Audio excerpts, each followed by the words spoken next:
Welcome to the Art of Procurement podcast with your host, Philip Eidson. Here, thought leaders share the trends, strategies, and tactics that you can use to elevate the role of procurement and your career. Hi there, everybody, and welcome to another episode of The Art of Procurement. Well, today's guest is Eliot Knudsen. Eliot's background is in the field of data science, statistics, mathematics, and machine learning. As you're going to hear in the show, Eliot's currently a field engineer at Tamr, who are a leader in procurement data analytics. I invited Eliot on the show today to talk in more detail around data and how procurement organizations can access and consolidate, some of their primary sources of data, so data that already exists somewhere deep within an ERP system, for example. And to use that data to allow strategies and decisions to be made based on fact, rather than a hunch. This is often a challenge for procurement organizations in getting access to the data that exists from within. And Eliot has got a deep background in being able to help companies do that. We talk in depth about how you can put in place a procurement analytics program and use technology and machine learning to do that, all the way to if you're really just starting out and you don't have a lot of investment dollars to put into analytics, how do you go about starting? What are the biggest kind of quick fixes and quick hits to starting to get to understand your data before actually having to invest in a larger program? So we cover both kind of areas of the spectrum. Before I go into the show, I do want to just remind you that if you haven't done already, you can download my free report, which is called the 21 Tips to Help You Secure Your Dream Procurement Job. So that report is a summary of a number of tips and tricks that cover really the entire job search process. And it was compiled from interviews that I undertook with guests on the Art of Procurement. You can download the report, just pop your email address into the form at artofprocurement.com/21tips. That's artofprocurement.com/21tips. All right, well, let's move on into today's show.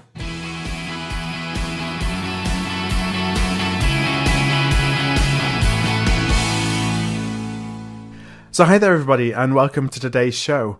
As I mentioned before the music, my guest today is Eliot Knudsen, who is a field engineer at Tamr. So Eliot, welcome to the show.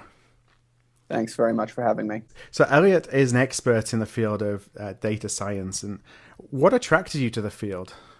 Yeah, well, I actually began in university studying mathematics and statistics and working in that field, and then eventually getting into data science. I began my career in healthcare and healthcare IT, trying to understand doctors and different data about doctors. But the ability to tie really specific data to some of these different applications and experiments was always my calling. Right.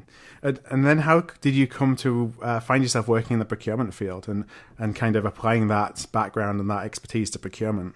That's a great question. So the company that I am at, Tamr, is actually a general purpose tool for bringing together lots of different data. Mm-hmm. And actually within our space, we focus on pulling together data coming usually from many different disparate sources. Yeah. And procurement was a natural area for us to really focus on, as it's a part of the organization that really has all of these different stakeholders that have different data sets that they want to bring to bear for pulling, for running analyses mm-hmm. on what's coming into their supply chains. So that's how I initially got involved with procurement. Interesting. And so for those that don't know Tamr, you mentioned a little bit about kind of looking at data across the organization, and I'm guessing there's some specificity around procurement and procurement analytics. That's exactly right. So the focus is on the ability to take in data about spend and data around other types of sourcing activities that's driven by procurement and supply chain and other folks within the organization, and really optimize the supply chain.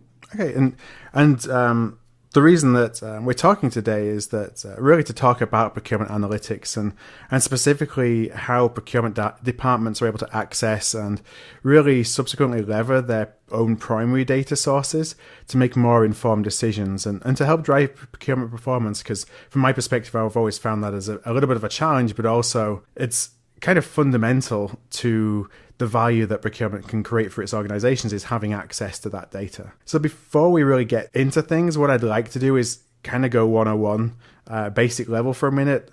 And what do you think of when you talk about procurement analytics? That's a great question. So whenever you start talking about one of these analytics, you really have to begin with what are the factors on the business side that you want to affect and that you want to change. Within procurement, the thing that everyone always brings up is cost. Mm-hmm. The ability to optimize cost within your supply chain while also achieving other objectives. But more and more, folks are realizing that it's not just cost, but it's the ability to sort of coordinate all of these different stakeholders within the organization to make sure that your performance is up to speed, your quality is where it needs to be. So that, as you're bringing some of your products to market, or as you're, optimizing your organization and all of the different activities of your organization, that you can do so in a highly effective way.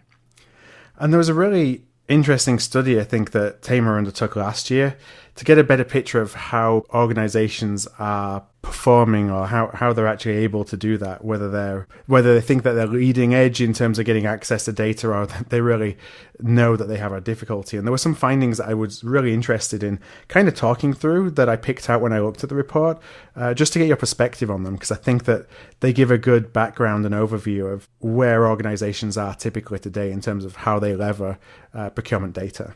Absolutely. One of the findings was whether procurement teams employ full-time data analysts, and 60% of organizations do, 40% of them don't. I was interested to know if you recommend that procurement teams do have their own data analysts on staff. Well, I think that all procurement organizations and all business organizations are trying to become more data-driven. Mm-hmm. It's much easier to make decisions with confidence when you have data from the last 3 months, the last year to back that up, and oftentimes what people in the trenches are doing is they are using data. They are looking at how much they're spending with different suppliers, how much or how they're managing their different categories in order to do that. But having someone that focuses just on the analytical mindset, just on supporting the different executives in making strategic decisions, as well as supporting folks that are doing tactically on the ground operations, is incredibly valuable. Mm-hmm. And that's why most of the sophisticated organizations that we talk to, both large and small, have someone that is full-time focused on just data analytics. Interesting. This goes all the way to the very top, where you have organizations that have built entire structures around optimizing their sourcing and have teams that are designated to this analytical function. Yeah, and that's interesting because I've always thought that there's an opportunity for organizations of a procurement department specifically to build what I would term either a data or an intelligence center of excellence. So a team that is solely focused on kind of bringing the data from all different sources together in a way that then hands on a plate, if you like, actionable intelligence, not just raw data, to the sourcing teams to make sourcing teams more effective. That's exactly right. So one way that you can think about this is there's some just barrier to entry when you're doing analytics. We've all been there and looked at our credit card reports, for instance, or our expense management systems, and have seen different things that we might be able to tune and changes that we might be able to make. But the ability to do that in a really systematic and process-driven way where for all of your decisions you're actually supporting those things with data, is pretty universal across all of the customers that we work with. Yeah, and you mentioned that you see companies large and small that are more leading edge in your eyes doing this. Is there a cutoff point in terms of where there's an ROI or where it makes sense for a company to do this? Is it a revenue threshold, or is it just truly down to what the goals and the priorities of the company are? I think that you have to be pragmatic about it. I think that what we've found is most of the time, if you're dealing with something like several hundred millions in spend, that there's significant optimization that you can get after that point. But every organization is different, and every procurement team is different. So it's important to tailor the analytics and to tailor your processes to the specific team that you're working with. Yeah, and the level of spend that you have may dictate the ROI or how much you're able to put into it, but it's not necessarily that you have to have $1 billion of spend under management before you should be thinking about building an analytics team or a data team or putting in place the systems to be more to get hold of your data in better ways. That's exactly right. The second area of the findings I was interested in is that you asked procurement organizations if they think that they have better insight into their spend or their supply base does. And, the results were kind of mixed. I picked out that companies think they know more than their suppliers, 36%, supplier knows more, 32%, and the rest were kind of in between. And in my experience, companies have always looked at this in different ways. Some companies think that it doesn't really matter, I'll just go and ask my supplier for data. And others think if I'm asking my supplier for data related to what I am spending, then it shows that I have a weakness in my data and I lose leverage. Which side of the coin do you hear the people that you talk to fall in that continuum? Yeah, that's a fantastic question. So on almost all of these situations, there is information that organizations have, right? And then informations that their suppliers have. Mm-hmm. And when we just look at records of spend, we find that it's actually very valuable for you to maintain that single record of how you are spending with a supplier. And the reason for that is because you can actually not just look at an individual point of contact that you have with a supplier, but you can start to look at the holistic relationship with that supplier and maybe other similar types of suppliers.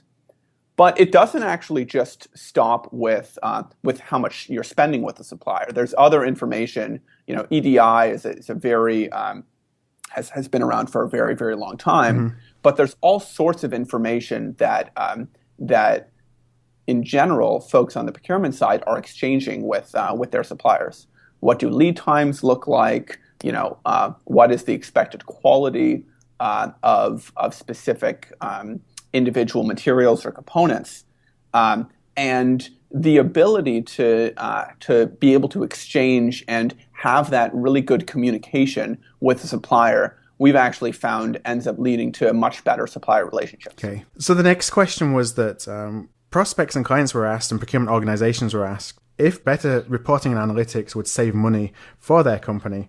Over 3/4 said that they agree with that, but obviously over 3/4 doesn't tie in with the number of people who are actually happy in what they do in this space. So what's the inhibitors for companies not to invest in better reporting? Is it just down to cost? Well, actually, I think that the missing link here that folks don't talk about frequently is that it's really challenging and time-consuming to put together these reports, mm-hmm. to build really actionable items that folks on the front lines can take and turn into cost savings opportunities. And frequently the existing tools and applications don't have a lot of this reporting in place. Right. Or if they have reporting, it's pretty limited.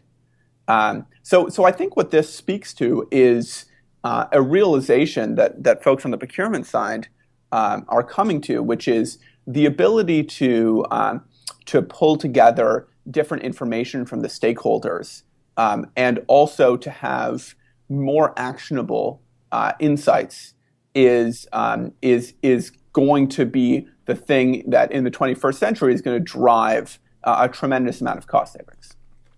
So how do you see, because that's a really good point, that there's one thing to get the data and then there's another thing to actually turn it into that actionable insights and intelligence.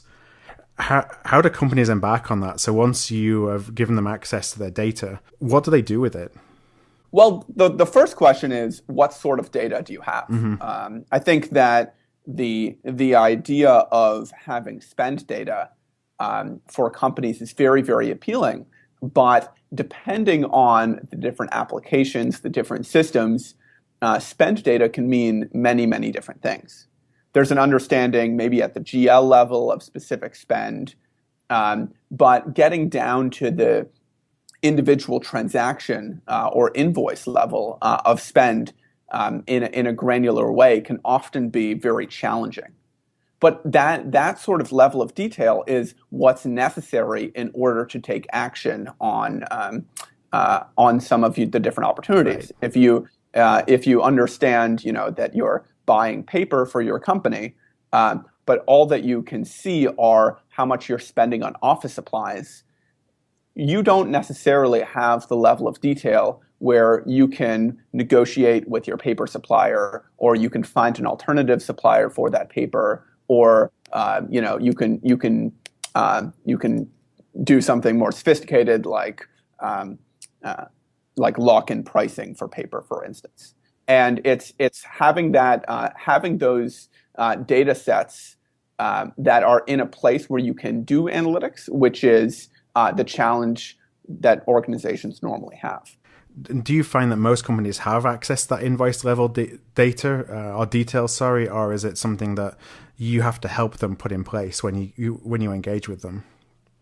Most companies have this level of invoice data, but it's not necessarily what they're using for their reporting, mm-hmm. which is that the reporting is often rolled up at a level that is really focused on an executive level view of where spend is going and where time should be managed, right?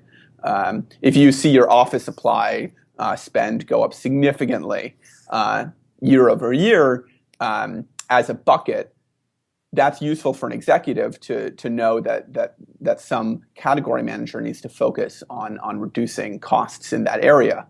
But at the same time, then that category manager has to go in and munch through a lot of the transaction level data. And one of the other areas, just staying on invoice level data, that I found it to be very useful for in the past is in tracking realized savings. So actually, when you have got a project and you've claiming a certain amount of savings, you can actually track that those are dropping down to the bottom line, rather than just saying, well, we saved 10%, we saved $100,000. Well, did you really? What's the compliance involved in that? Are you having rogue spend? Let's see it on the bottom line. And invoice level detail in tracking your savings allows you to do that.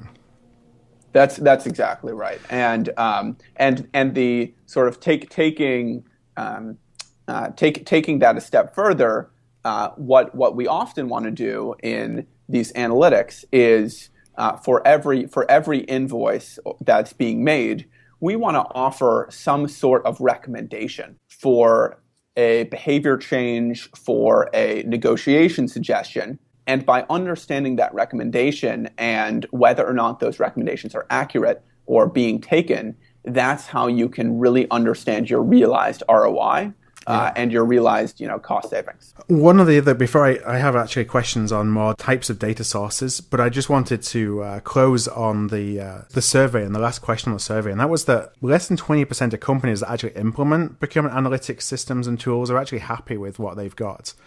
I'm kind of thinking out loud as to why that would be, and something comes to mind is that maybe they're getting the data, but they're not then interpreting it into something which is then giving them the savings that are driving the ROI. But I wondered what you see and hear as to why companies do this, it doesn't work, and then perhaps what they can do to fix it or to be happier with what they've put in place.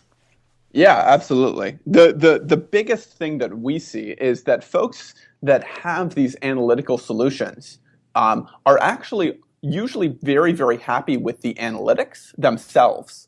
The real challenge is the delta, the difference between the data that's coming out of their applications and those analytics. Right. So if you don't have that level of detail, you could be very, very happy with the analytics, but the analytics are still too high level. So it's not just about pulling data out of these different systems, but you have to clean this data up. You have to enrich it. You have to turn it into something that then you can put your analytics on top of. And just the analytical system on its own isn't going to give you the full solution to go end to end.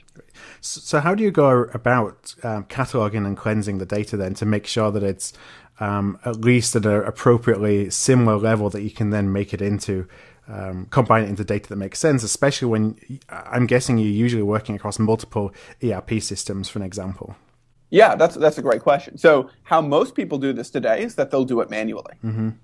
They will take this data, they'll put it into Excel, they'll put it into SharePoint or Access, and they'll begin the task of, well, what are the manual adjustments that I have to make to this data? What are the things that I have to fill in for this data? Maybe start to map things like GL codes to specific categories. And this process of this Excel munging, manual Excel munging, ends up being the default for most organizations, and we see this all over the place. Right. I think what Tamr specifically, coming to Tamr is specifically offering is the ability to, instead of doing all of that manual work, automate a lot of that process so that you don't have to worry so much about the detail and the mapping. We'll do all of that for you. You can just focus on building really actionable analytics with the cleansed and detailed data that's coming out of our tool. And so are you then using a lot of RPA or machine learning to help in that process to take people out of it, or is it still a largely manual process that is just behind some firewall? Yeah, that's a great question. So fundamentally, the core of our system is that we're trying to automate this process using statistics and machine learning to start to do things like understand a holistic supplier relationship, a single part in a catalog, and how much you're spending on that part or like parts to it, and the even to the point of taking different individual invoices and categorizing those things in an automated fashion using part descriptions and supplier IDs, et cetera, et cetera. But I think that regardless of the approach to doing this data cleanup, the challenge that folks have today primarily is going from what's sitting in their ERP most commonly today, and getting that into a form where their analytics become really powerful. And mostly today they're doing it, as you say, through Excel, through Access databases, and then maybe putting it into a dashboarding kind of tool rather than looking at it from a more of an automation perspective. That's exactly right. And sometimes there are tools in the marketplace today that combine the application, right, with the analytics. So, for instance, there's this tool from SAP called Ariba that's primarily used in the procure-to-pay space with indirect spend, and they have some pre-built analytics in this tool as well. But even in those cases, what frequently happens is that folks will pull data out of a tool like Ariba in order to get to a more granular level of classification. And so we talked spend analytics. What other kinds of data do you see that procurement organizations are looking to get a handle on? And I'm thinking it may be more than just data that's internal to them, but perhaps there's data from third-party sources that they're able to use tools to bring into their world, if you like, to then marry together their internal data with some external data. Is that something that you see in companies do? And I'm thinking specifically about perhaps market intelligence or performance ratings or financial health or something like that, so that they can get a dashboard of both internal and external data sources.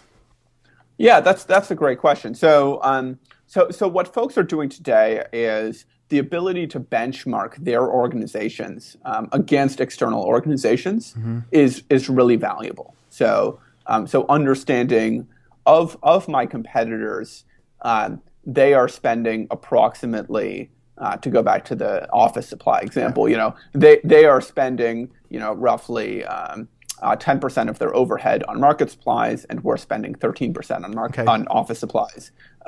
So that sort of data can be incredibly valuable just to level set what your goals and targets should be. But then, in addition to that, there's all sorts of external data that can be valuable for both the historic analysis of how your organization has been performing, but also in terms of forecasting and predicting where spend opportunities might arise, so that you can be proactive around adjusting for those. So, we all know that the price of oil, has been dropping rather significantly. The ability to pull in external data around something like a dramatic adjustment, price adjustment of a commodity, can be very valuable in terms of forecasting where spend opportunities will arise and where to spend one's time. And I'm guessing also looking at sensitivity analysis, so you can start playing out different scenarios. If the price of oil is to suddenly shoot back up by 30%, using oil as an example, you're able to do that in the tool to see where you may have the biggest risks to certain scenarios undertaking or developing. That's exactly right. And actually, these types of sensitivity analyses very frequently exist in the outbound supply chain. So sensitivities to demand forecasting, et cetera, is often very dependent, frequently on a number of factors and constantly being calculated. That sort of focus on the demand side, taking that to the supply side is a big undertaking that we see a lot of organizations doing today, and running similar types of analyses and understanding those factors in their supply base and even in their second and third tier suppliers. Right. And so when you think of a client who just does a really good job, is kind of leading edge in terms of how they access, manage, and use their own internal data, what does their data analytics program look like? What can companies strive to achieving, and kind of what's possible once you get to a point which is considered to be really cutting edge in terms of data management? Yeah, that's a great question. So it all begins with collaboration. So the ability for the different teams, to the different stakeholders in the sourcing process, to begin to work together, right? Where at the center you have the category manager or the buyer, but then within supply, within engineering, within if you're on the indirect side, within finance. The ability to take different data that are coming out of these different stakeholders and to centralize that into one place in order to do different sorts of analyses. A very frequent area that we see folks often doing analysis is in understanding supplier risk, right? And in understanding how there may be supply chain disruptions in cases where suppliers go out of business. And in order to understand how your supply chain may be disrupted, you have to go talk to the engineering team, see how customized an individual part that you may be buying is, and how easy it will be to find an alternative. You have to go talk to your supply chain team, understand what the necessary lead times and delivery agreements need to be in order to keep that running. A great example of this is the automotive industry, right? Where if you go to an automotive company, the different players that come to the table in order to make these sorts of purchases and keep their supply chains and keep their factory floors running is a very, very collaborative effort. So what's really necessary in these different center of excellences is to have all of those players at the table and bring those different data sets together in a way that can then start to drive analytics. Interesting. So that you're getting a piece from each one of those different stakeholders or interested party or impacted parties. And there's probably data that they have in their own tools that are all disparate sets, but pulling it into a single place that you can start looking at it from on a dashboard view rather than it all being a little bit disjointed. That's right. And actually, the most sophisticated clients that we have whole teams dedicated to making sure that there are good interfaces and good collaboration. So making sure that the supply team is working well with the engineering team, which is working well with the procurement team, and those types of operations at the highest end begin with one of these organizations that's really just purely focused on that. But then at the lowest end is just around getting everyone at the table with not just the people, but also the data, right? So that when you're making these important decisions around what you're going to source and from who, you can do that taking into account all of the different factors, not just cost. Right. There's just a couple of final questions that I had today, and the first one was that knowing that a subject matter expert such as Tamr, you'll be able to execute the process quicker and probably with more accuracy. Are there things that a company can do on their own if they can't afford outside help right now, or they can't afford the built-for-purpose technology? What can they do themselves to get themselves on the road, let's see, to one of those leading-edge clients that you referenced in the last question? Yeah. So what you normally begin with is with some of these more self-service offerings and tools. And there are sort of a whole slew of self-service analytical solutions that, for instance, a Tableau or a ClickView, where you can just begin slicing and dicing your data in different ways and starting to get a sense of where there are data quality issues, where there are specific actions that you can actually take from this. And then I think the next level of sophistication comes from really understanding your ERP and your different applications. Yeah. So being able to pull the right data in, being able to, if data is not being populated, being able to adjust those types of applications is a really good place to start. Okay.